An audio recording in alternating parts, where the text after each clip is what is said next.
Hola, ¿cómo están? Nuevamente aquí con ustedes para darles un poco de historia judía.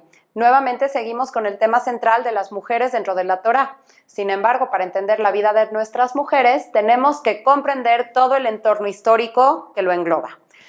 Hoy les voy a hablar de la síntesis de la prehistoria y la emergencia del monoteísmo para poder comprender el libro de Shemot.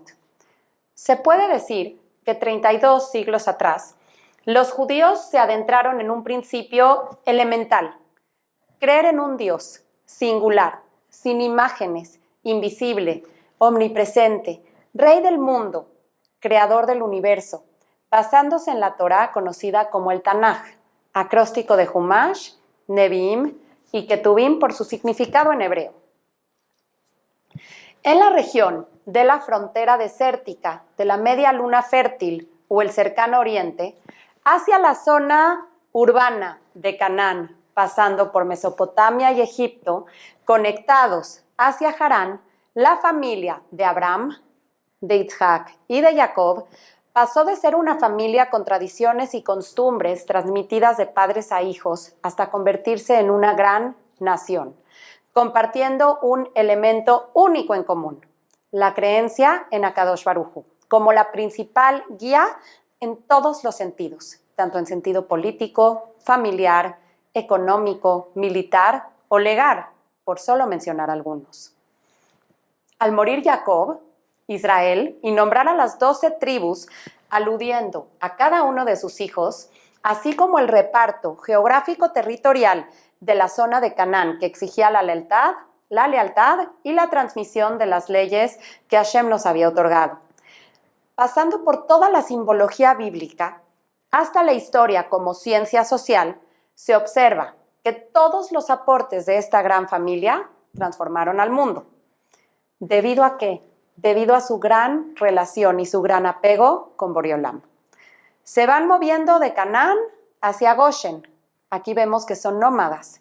Debido a la hambruna, esta familia permanece leal a su Dios, a pesar de todas las circunstancias tan difíciles y complicadas que se les presentaban.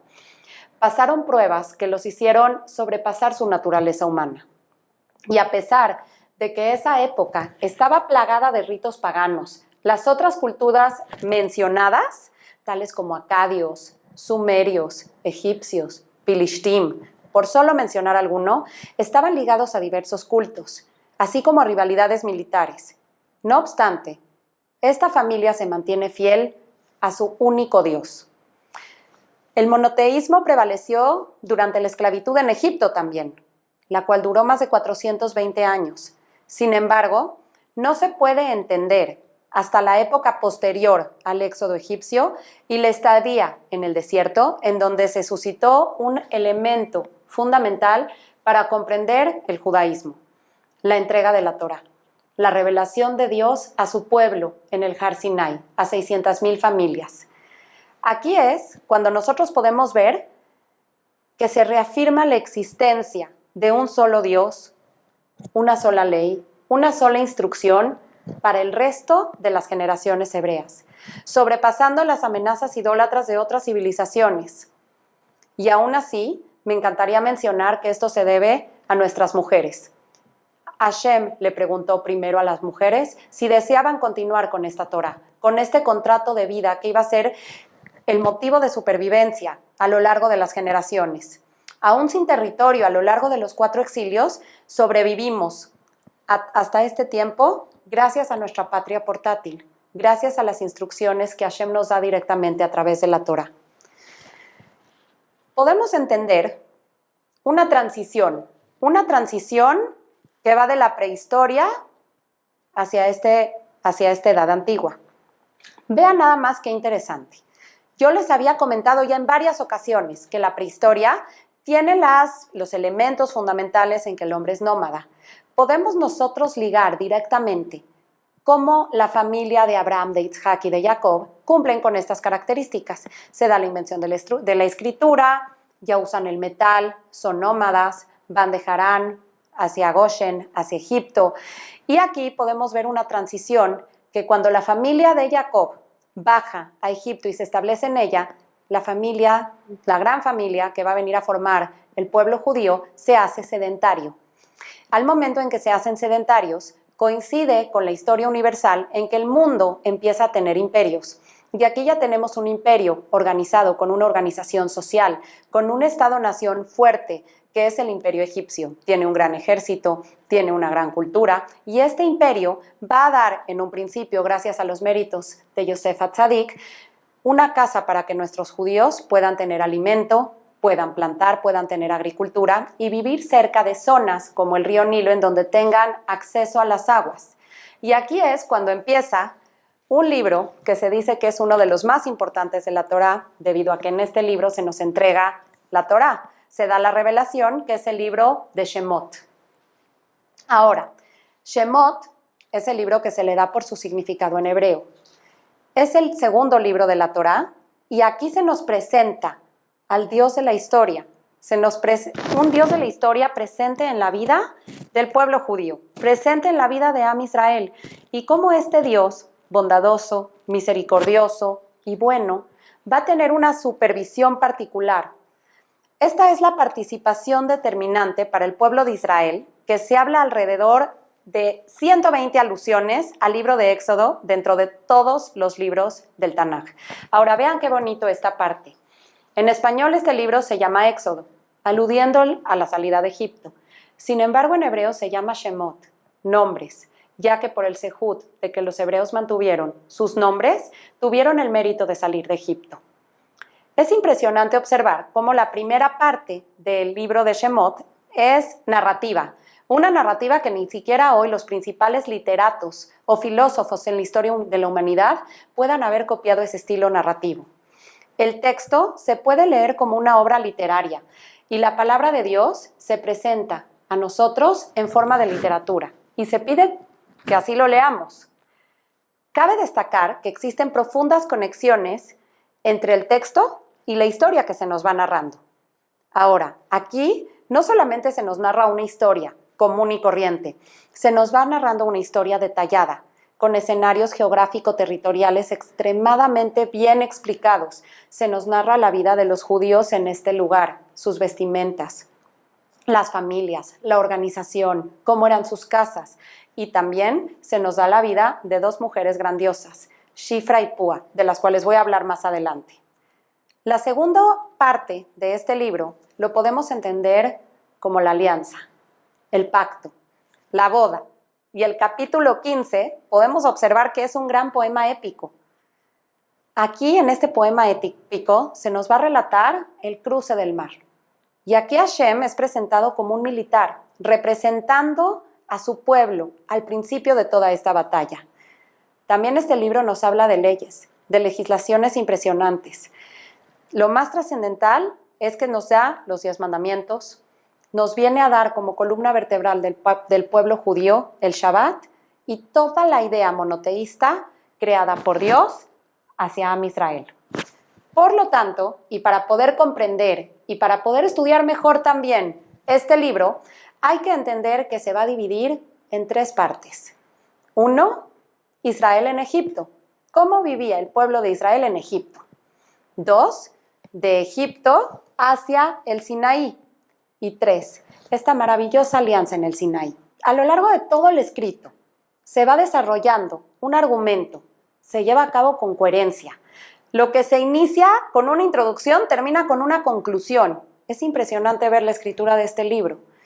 Es un libro que va a incluir 3 partes fundamentales que van a ser una gran herencia no solamente para el pueblo judío, sino para el mundo. Es un libro que para comprenderlo tenemos que entender que tiene 3 enfoques distintos. 3 enfoques distintos que se conectan entre sí. Y por eso podemos ver que la Torá abarca todo, absolutamente todo en el mundo. En primera parte es un libro teológico. En segunda parte es un libro histórico. Y en tercera parte es un libro político-legal. Ahora les voy a explicar cada una de ellas.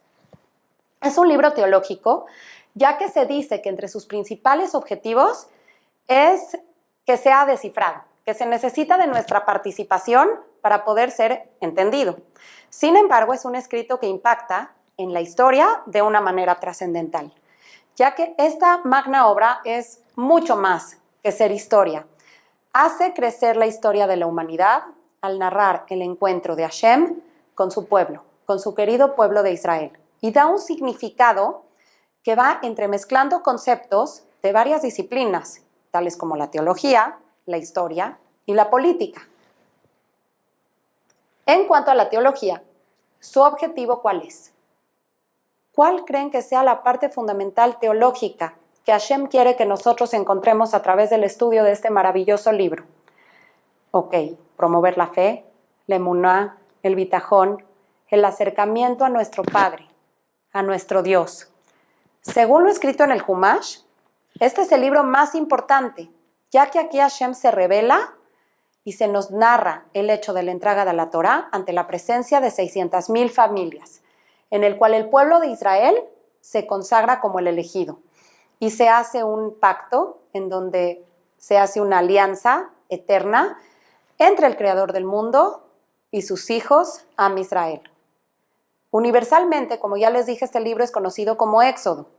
Se nos alude a la salida de Egipto. Sin embargo, aquí hay que recordar que en hebreo se nos llama nombres. Vuelvo a recordar, los judíos sobrevivieron y tuvieron el mérito de salir de Egipto gracias a que conservaron sus nombres, sus costumbres y sus vestimentas.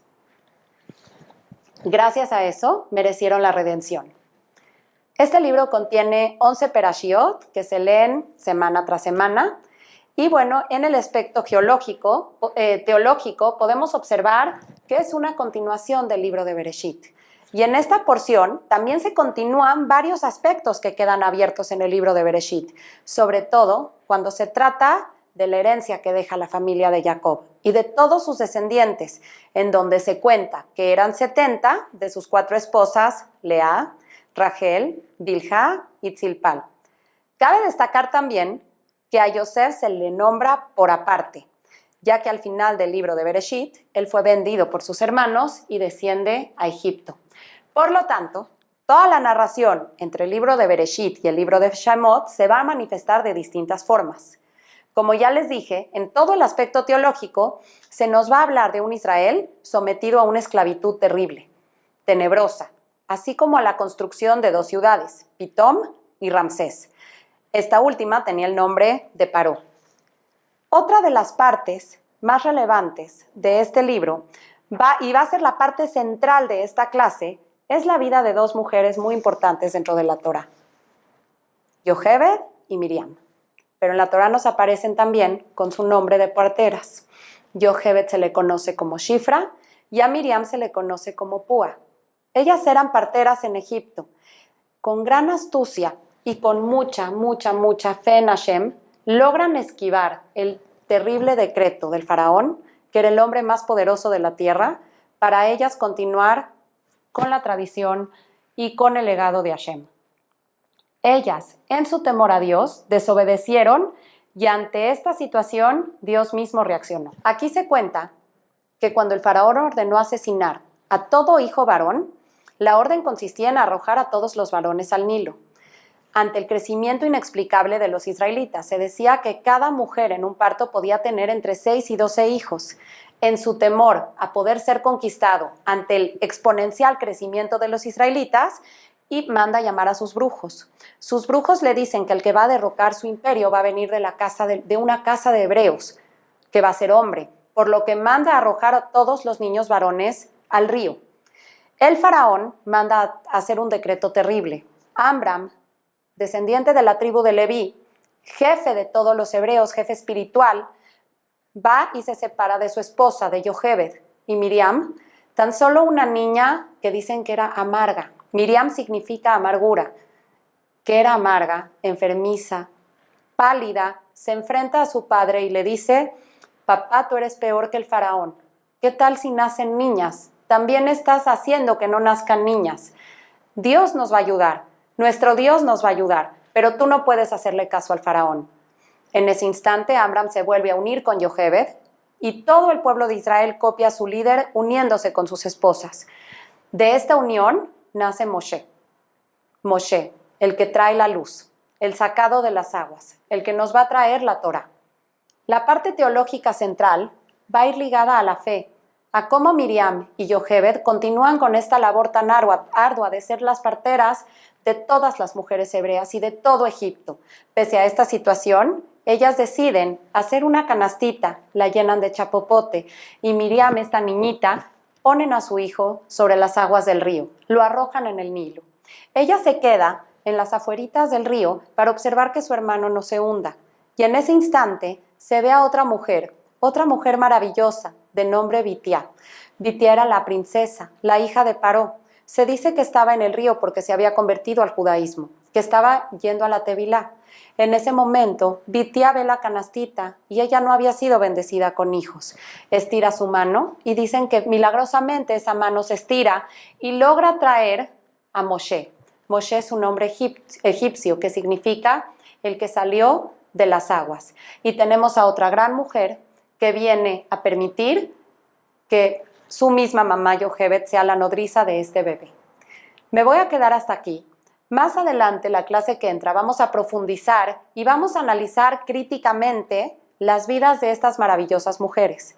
También, como continuación, y se los voy a dejar para la clase que entra, vamos a observar y ver como hechos históricos y como hechos políticos todo lo que el libro de Shemot viene a legar y viene a enseñar, no solamente a nuestra vida cotidiana, sino a la historia universal. Muchísimas gracias, fue un gran placer estar hoy con ustedes y espero que les haya gustado la clase. Gracias.